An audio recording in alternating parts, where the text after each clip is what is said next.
안녕하세요. 오늘의 책은 김애란 작가의 침이 고인다입니다. 김애란 작가의 소설은 소재와 내용이 지극히 일상적이라 평범한 사람들이라면 누구나 피식 웃으며 깊이 공감할 수 있습니다. 나의 이야기 같은 것들도 많고요. 결말이 애써 억지스럽게 해피엔딩이 아니라는 점 또한 좋습니다. 작가의 필력이 훌륭하여 글을 읽으면 손에 잡힐 듯, 눈에 보일 듯, 귀에 들릴 듯 장면들이 그려져서 추억에 젖고 감상에 잠기게 됩니다. 오늘의 책은 단편 소설집으로 총 8편이 수록되어 있습니다. 이 중 표제작인 침이 고인다를 들려드리겠습니다.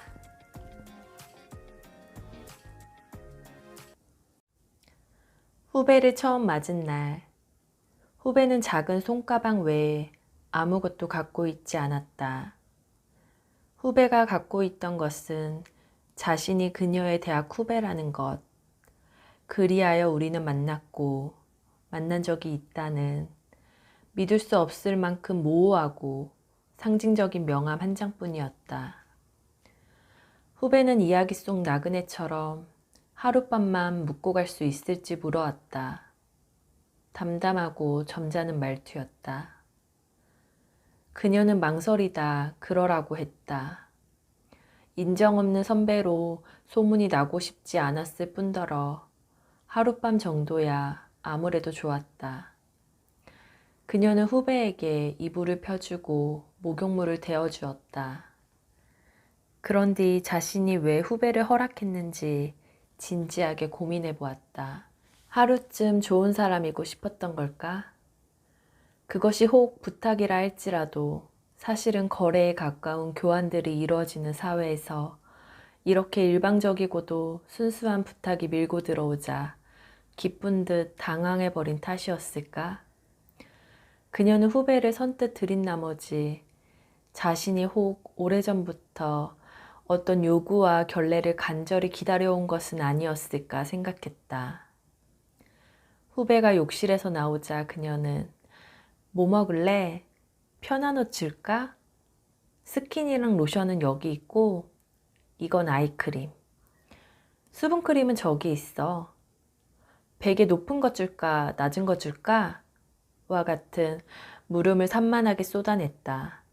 그리고는 더 이상 할 말이 없자 와인 마실래? 하고 마음에도 없는 말을 해버렸다. 그날 밤 두 사람은 이불을 걷고 밥상 앞에 마주 앉았다. 상 위에는 칠레산 와인 한 병과 잔 2개가 놓여 있었다. 그녀는 지레 변명했다. 와인은 좋아하지만 많이는 모르고 이렇게 가끔 마신다고. 두 사람은 어색하게 건배한 후 입을 축였다. 음악 들을래? 그녀가 노트북 앞으로 기어가려 하자 후배는 괜찮다고 말했다. 두 사람은 몇 마디 말을 주고받았다. 누구를 만나더라도 무난하게 나눌 수 있는 평범한 화제들이었다. 피상적인 날씨와 피상적인 정치, 피상적인 영화 이야기 같은 것들 말이다. 그러다 후배가 사소한 농담 한마디를 했고 그들은 처음으로 같이 웃었다. 어제 언니 꿈을 꾸었어요. 그녀가 의아한 표정을 지었다. 왜 가끔 별 사이도 아닌데 난데없이 꿈에 나타나 중요한 몫을 해내는 사람들 있잖아요. 그녀가 고개를 끄덕였다. 그러게, 난 그런 사람들이 가끔 야한 꿈속에 나와서 당황하곤 해. 후배가 수줍게 웃으며 말했다. 다음날 막상 그 사람 보면 괜히 민망하고 두근거리지 않아요? 그녀는 웃음을 터뜨렸다. 맞아, 정말 그래. 그녀는 왠지 마음이 놓이는 걸 느낄 수 있었다. 후배가 말을 이었다. 꿈속에서 언니와 저는 어느 동아시아 국가의 여름벌판 위에 서 있었어요. 별로 친하지도 않은 우리가 왜 같이 있었는지 알 수 없지만 우리가 같이 있다는 것만은 분명한 사실이었어요. 우리는 을씨년스러운 벌판 위에 서서 이국의 밤하늘을 바라보고 있었어요. 그런데 저기 하늘 위로 북두칠성이 보이는 거예요.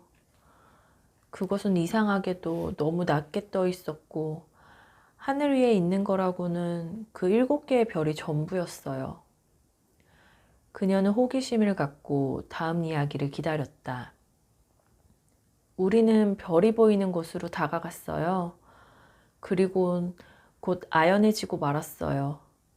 우리가 별이라고 생각한 건 사실 유흥업소 지붕에 씌어진 7개의 꼬마 전구들이었어요.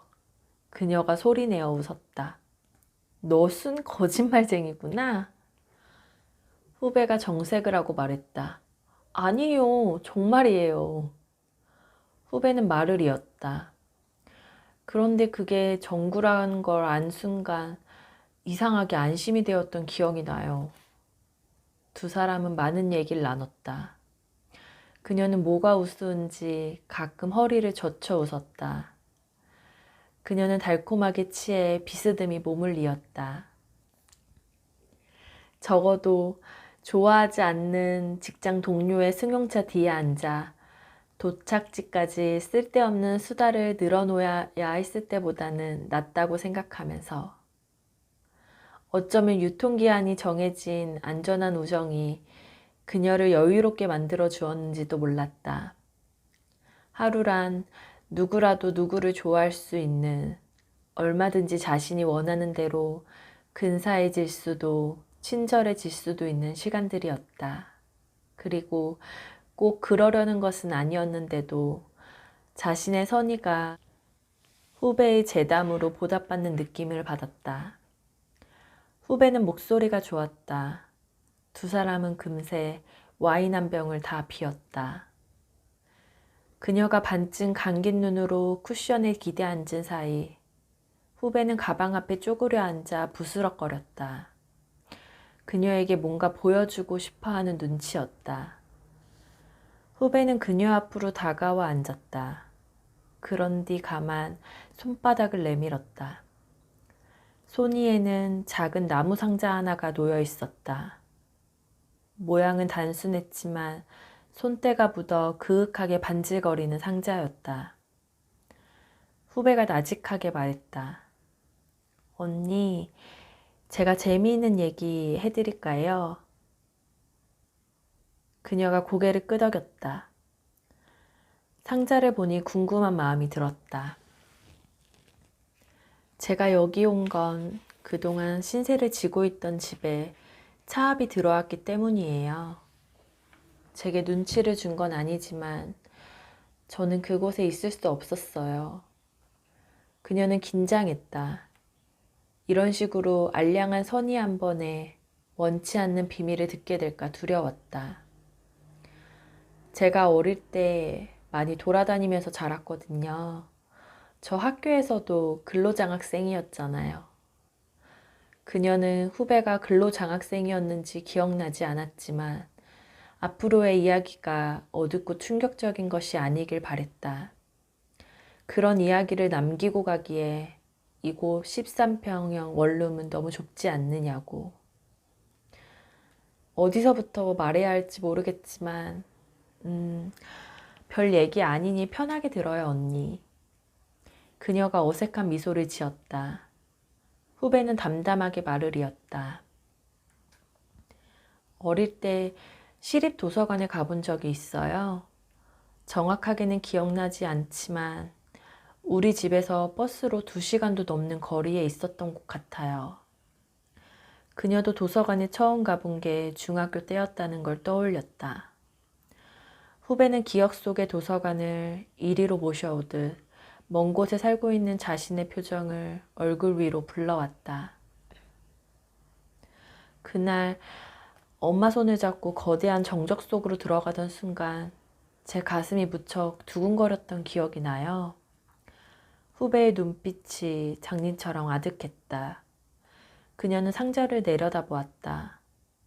후배가 무슨 이야기를 하려는 건지 감이 오지 않았다. 엄마는 도서관 휴게실에 저를 앉혀둔 뒤 잠깐만 앉아있으라고 했어요.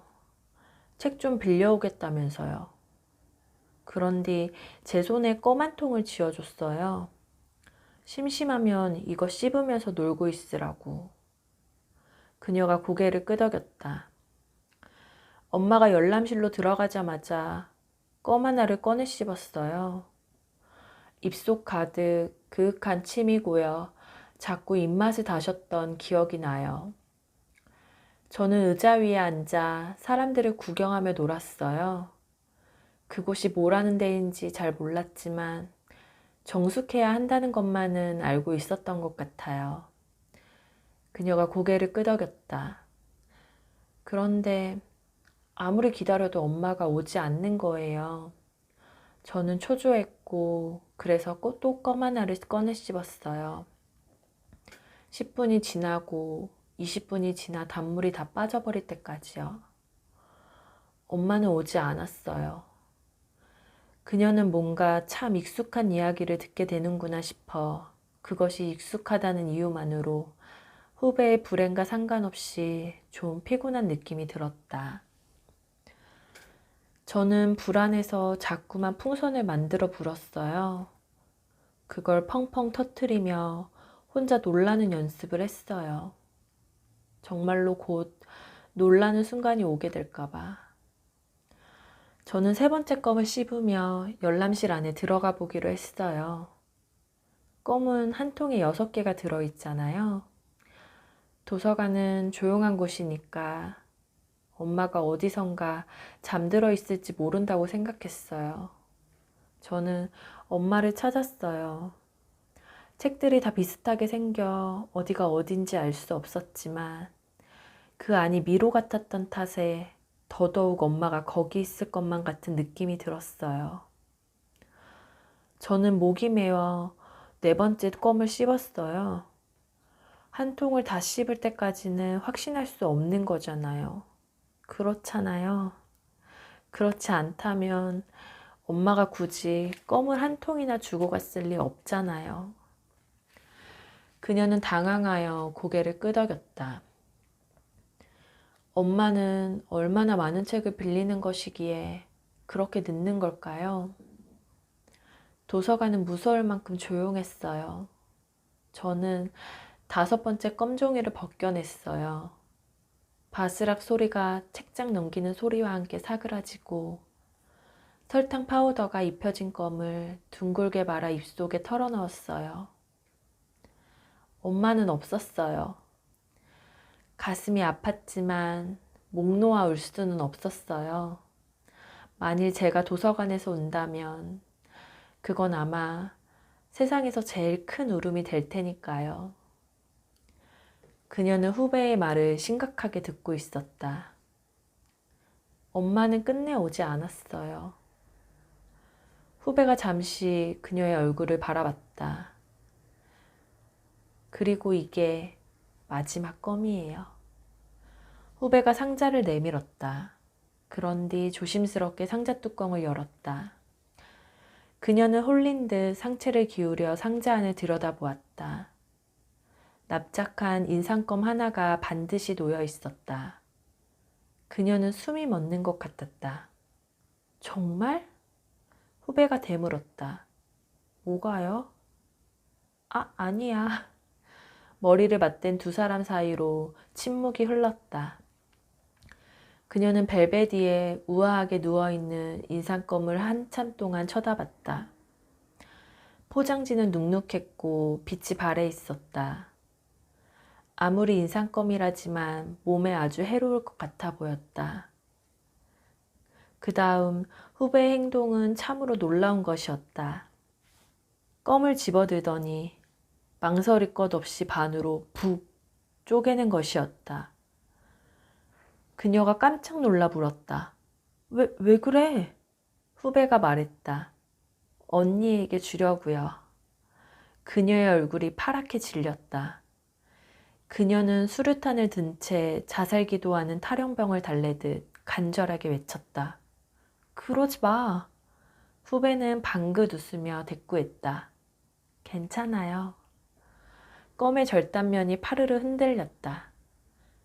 그냥 껌이잖아요. 후배가 말했다. 고마워요. 그녀는 혼란스러웠다. 모든 게 거짓말 같고 또 정말인 것 같았다. 그녀는 후배의 존재가 허구처럼 느껴졌다. 나를 속이려고 하는 걸까? 후배의 집에 있는 거짓말 창고엔 유통기한이 지난 인상껌이 100통도 넘게 쌓여 있는 게 아닐까? 그런데 요새도 시중에 인상껌이 나오던가? 중요한 것은 그것이 사실이냐 아니냐를 떠나 후배의 이야기가 그녀의 마음을 움직이고 있다는 데 있었다. 그녀는 몇 번이나 사양하다 결국 껌 반쪽을 건네받을 수밖에 없었다. 그녀는 껌 조각을 화장대 위 영수증 보관함에 넣어두었다. 껌 같은 거 후배가 나가기 전에만 돌려주면 되는 거니까. 어쨌든 그 모든 것과 상관없이 그녀는 그날 밤 후배가 마지막으로 했던 말을 잊지 못한다. 어쩌면 그 한마디 때문에 후배와 살게 된 건지도 몰랐다. 후배는 아름다운 목소리로 말했다. 그날 이후로 사라진 어머니를 생각하거나 깊이 사랑했던 사람들과 사여져야 할 때는 말이에요. 껌 반쪽을 강요당한 그녀가 힘없이 대꾸했다. 응. 떠나가며 가슴이 뻐근하게 메었던 참혹한 시간들을 떠오려 볼 때면 말이에요. 응. 후배가 한없이 투명한 표정으로 말했다. 지금도 입에 침이 고여요.